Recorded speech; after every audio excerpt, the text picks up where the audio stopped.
Bonjour et bienvenue dans une nouvelle vidéo React. Récemment, il y a une d'entre vous qui m'a demandé de faire une vidéo React en particulier qui concerne du coup 10 astuces ultra simples pour perdre du gras de la chaîne Aline Dessine. Du coup, je me suis dit que j'allais la faire aujourd'hui. Bien entendu, comme d'habitude, cette analyse, elle repose sur mes connaissances actuelles sur le comportement alimentaire. Petit disclaimer, toujours comme d'habitude, je m'appelle Cindy Gagnol, je suis diététicienne comportementaliste qui a été formée au groupe de réflexion sur l'obésité et le surpoids. J'ai déjà pu expérimenter des rééquilibrages alimentaires qui m'ont conduit à avoir des troubles du comportement alimentaire et sur le long terme du coup à prendre du poids. Donc bien entendu, toute cette analyse, toute cette vidéo React va du coup reposer sur mon expérience personnelle et professionnelle. Il ne s'agit de mon avis et rien que de mon avis. Il faut que je pense à respirer des fois. Alors du coup, c'est parti. C'est mieux que le riz. Le pain complet, c'est mieux que le pain. Les pâtes complètes, c'est mieux que les pâtes. Les patates douces, c'est mieux que les patates. Quoi? Mais t'as parlé de trucs complets, t'as pas parlé de trucs doux? Ouais, va dire ça au connard qui a découvert la patate douce et qui a pas appelé ça la patate complète. En gros, ce sont des sucres complexes que ton corps va prendre plus de temps à assimiler. Ça te tiendra rassasié plus longtemps et l'énergie que ça va te donner sera plus facilement utilisée par ton corps que stockée. Pour faire très simple. Tout ce qui est glucides complexes, pour la santé, ça peut avoir des impacts positifs, hein, mais que ce soit pour perdre du gras ou pour perdre du poids tout court, hein, parce que là je pense que perdre de gras, ça veut simplement dire perte de poids, mais elle a ciblé parce qu'il peut y avoir aussi des pertes en muscles, donc je pense que c'est pour ça qu'elle a mis perdre du gras au lieu de perdre du poids, mais ça englobe un petit peu la même chose. Je vous avais déjà fait une vidéo sur quels sont les aliments à éviter pendant une démarche de perte de poids. Je vous mets la vidéo ici. Et vous comprendrez du coup de quoi je veux parler quand je vous dis que ce soit complet ou pas complet, ça n'a pas d'impact sur votre poids. Oui, bon, d'accord, on va bien pouvoir trouver un truc qui peut remplacer les sodas et les jus de fruits. Parce que maintenant, même les jus de fruits sont interdits aussi. Pas interdits, mais déconseillés. C'est bourré de sucre et souvent autant que dans un coca. Donc à moins que tu ne les aies pressés toi-même, les jus de fruits ne sont pas ton ami. Du coup, par quoi est-ce qu'on va remplacer tout ça? Des sodas, mais des sodas sans sucre. Je suis pas d'accord avec elle sur le principe de dire que les sodas sont responsables de la prise de poids. J'en ai parlé un petit peu dans la vidéo quand j'ai fait la vidéo React Un monde obèse du documentaire de Arte. Je vous la mets ici. Je vous conseille d'aller la voir d'ailleurs parce que je pense que ça peut être intéressant étant donné que dans cette vidéo on diabolise un petit peu tout ce qui est produit qui vient de l'industrie agroalimentaire et qu'on parle notamment des sodas. Du coup, pour ce qui concerne les sodas, clairement, si vous aimez les sodas light, pourquoi pas, hein. Le but c'est de prendre le soda que l'on a envie de prendre, des sodas que l'on aime. Si vous prenez du soda light juste parce que ça n'apporte pas de calories, c'est pas la meilleure des solutions en soi parce que vous n'allez pas vous rassasier comme ça le devrait. Il vaut mieux privilégier des sodas limite avec des calories, en tout cas moi c'est ce que je vous conseille, privilégier des sodas qui contiennent des calories si c'est ce que vous préférez. La seule chose c'est que vous allez vous rendre compte quand vous allez travailler sur votre comportement alimentaire, quand vous allez vraiment prendre le temps d'être à l'écoute de votre corps, vous allez vous rendre compte que quand vous allez boire du soda, c'est comme si pour votre corps vous étiez en train de manger parce que vu qu'il y a des calories dans le soda, votre corps va du coup comptabiliser le nombre de calories que vous êtes en train d'ingérer et du coup si vous avez une sensation de faim, admettons juste avant de boire le soda, au bout de quelques gorgées vous allez vous rendre compte que la faim du coup diminue voire a disparu et le moment où on s'en rend souvent compte c'est quand on prend l'apéro et qu'on va manger juste après, on se rend compte si on est vraiment honnête avec soi-même que la sensation de faim a disparu alors qu'on n'est toujours pas passé à table, même si on n'a pas parfois grignoté des petits trucs à l'apéro et qu'on a juste fait que boire un verre de soda. En fait, un verre de soda pour votre corps, c'est comme si ça représentait un dessert, ou même 2 desserts, ça dépend de la taille du verre. Donc en partant de ce principe-là, quand vous allez boire des gorgées, c'est comme si vous alliez manger des bouchées.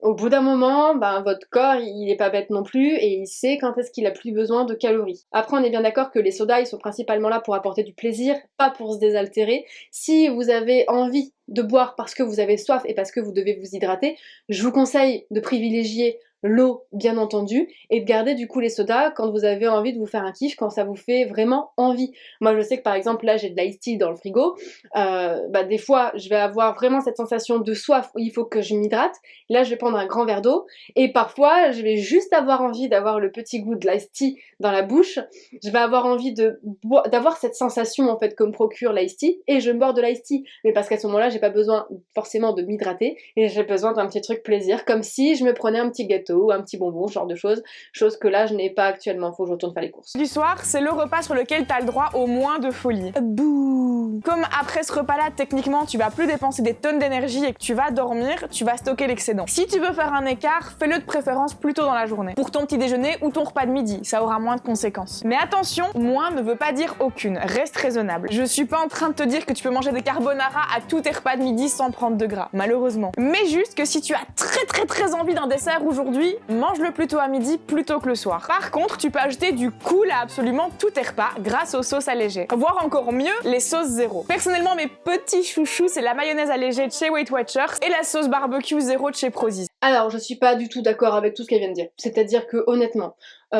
qui a décrété que le soir, on devait faire des repas plus légers? On ne meurt pas la nuit, hein. Notre corps continue de fonctionner. Certes, on est moins actif, mais on peut pas dire, là, en cette période de confinement, qu'on est un peu plus actif que quand on dort. Je me sens un peu surexcitée aujourd'hui, je sais pas ce que j'ai. Donc non, il n'y a pas de raison de manger hyper léger le soir, étant donné que de toute façon, si on mange trop copieux, bon, mis à part des ballonnements qu'on va pouvoir éventuellement ressentir si jamais notre rassasiement arrive beaucoup plus tard que ce qui est censé arriver normalement, le petit déjeuner, quand vous allez le prendre le lendemain, il y a de fortes chances que vous ne le preniez pas finalement, parce qu'il y a de fortes chances que votre faim va retarder pour n'arriver que vers le midi, et encore, parfois, ça peut durer, et on se rend compte au final qu'on n'a pas mangé de la journée et qu'on mangera que le soir, parce que le repas de la veille, il était... Si vous avez envie tous les midis de manger des carbonara, mangez des carbonara tous les midis. Vous ne prendrez pas de poids à partir du moment où vous allez vous écouter. Et petite précision, hein, je vous conseille de le faire, comme ça vous allez vous-même vous en rendre compte. Au bout d'un moment, vous ne voudrez plus de carbonara tous les midis, parce que votre corps aura besoin d'autre chose, et si vous l'écoutez un minimum, vous allez un petit peu varier votre alimentation, et ça renvoie du coup à une vidéo que j'avais fait sur le fait que ça n'est pas possible d'avoir tout le temps envie du même aliment. Et ça, en général, c'est une petite expérience aussi que je fais faire à mes patients. Donc, ça vous permettra aussi de le mettre en application pour vous. Pour moi, il n'y a pas réellement d'intérêt à privilégier la sauce allégée plutôt que la sauce normale à partir du moment où on écoute son corps. Après, je sais que je répète tout le temps la même chose, mais en même temps, si vous aussi, vous êtes dans la même vision d'esprit que moi, si vous aussi, vous expérimentez la chose, vous savez de toute façon que du coup allégé ou pas allégé, si on écoute son corps ça change pas grand chose. Moi les rares fois où je prends la sauce allégée, c'est quand je choisis la sauce la moins chère et que je tombe sur de la sauce allégée. Je le prends pas parce qu'elle est allégée mais parce qu'elle est moins chère, et que moi j'ai pas de préférence particulière sur les sauces vinaigrettes. Fais du sport. Plus tu fais de sport, plus tu peux bouffer sans grossir. Le sport c'est bien pour la santé et pour le moral, je suis d'accord. Par contre on est bien d'accord que ce n'est pas en faisant du sport que vous allez systématiquement perdre du poids, sinon ce serait trop beau. Et combien de fois est-ce que je tombe sur des personnes qui se disent faire du sport, qui comprennent pas pourquoi elles ne perdent pas de poids? Tout simplement parce que le sport ne permet pas de perdre du poids de manière directe. Donc ça sert à rien de s'évertuer à faire du sport si en plus vous faites du sport que vous n'aimez pas et qui cible juste cette histoire de perte de gras, en sachant que si vous êtes quand même à l'écoute de votre corps, vous allez vous rendre compte en faisant un peu plus de sport que votre faim va aussi un peu plus augmenter, parce que du coup votre corps il est pas bête et il essaye d'équilibrer un petit peu tout ça. Si tu manges à peu près correctement toute la semaine sans gros écart, alors sache qu'une fois par semaine, tout est permis. Alors ça s'appelle un régime, et j'en ai d'ailleurs parlé dans la vidéo React que j'ai fait sur Eliane C, qui avait fait une vidéo React sur Je ne suis pas jolie. Je vous mets la vidéo ici du coup si vous l'avez pas encore vue, où dans cette vidéo justement il y avait une histoire de jeûne intermittent. Bref, je vous laisserai regarder, ce sera plus simple. Mais là clairement quand on fait du coup 6 jours attention et que le 7e jour on déborde un petit peu, en fait on fait un cheat meal, donc on est dans un régime.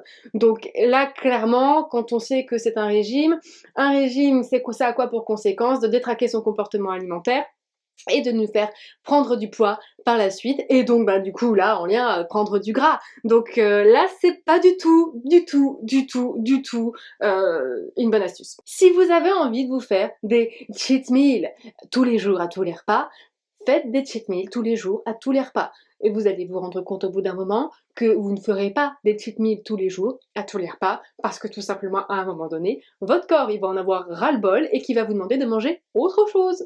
Et surtout, quand je te dis t'exploser le bide, défonce-moi ce compteur de calories, mais vraiment! Ton corps ne peut de toute façon pas stocker une quantité infinie de calories en surplus de gras sur une seule journée. Le corps humain a une limite de calories en excédent qu'il peut stocker chaque jour et on peut pas aller au-delà. Sinon, à chaque repas de famille, tu prendrais 5 kilos facile. À manger sainement toute la semaine. Donc atteindre ce quota une seule fois sur la semaine, ça n'aura que très peu de conséquences, voire pas du tout de conséquences. Ça, clairement, c'est des troubles du comportement alimentaire. C'est pas avoir un comportement alimentaire normal que de se noyer, du coup, dans des cheat meals une fois par semaine. Cette histoire de limite au niveau du stockage, bah non, en fait, quand c'est pas utilisé, c'est stocké. La seule chose que le corps va rejeter, bah ça va être, du coup, les résidus. Et du coup, les résidus, c'est en lien, du coup, avec les fibres alimentaires. Voilà, les déjections.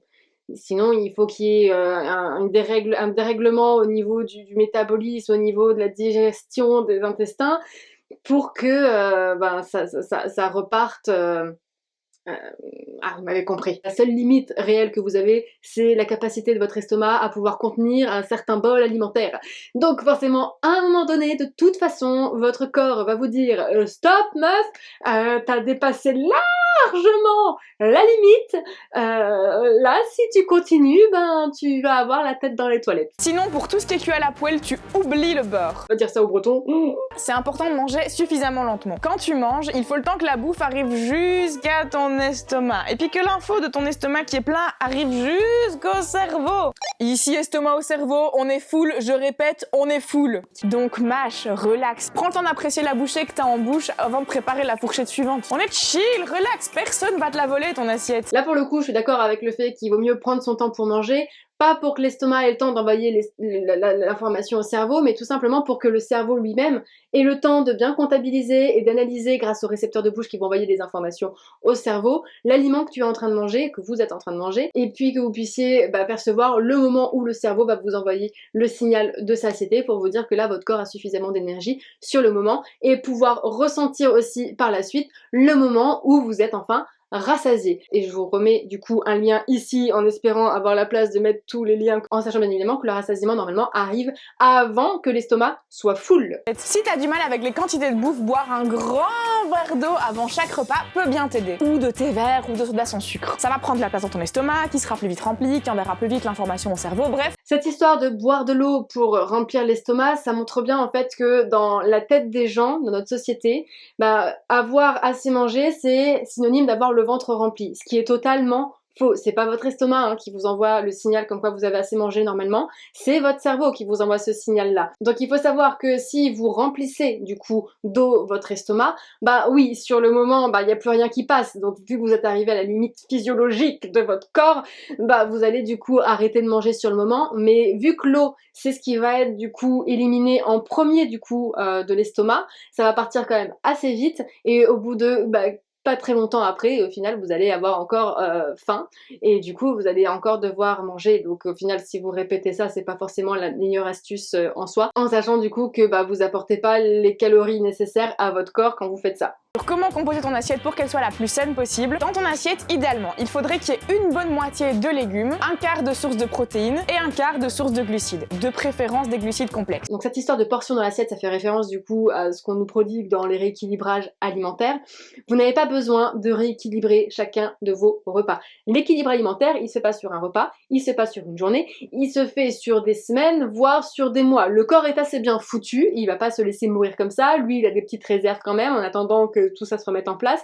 Et quand les réserves commencent à diminuer, c'est là que votre corps agit en vous envoyant des envies de manger ces certains aliments-là.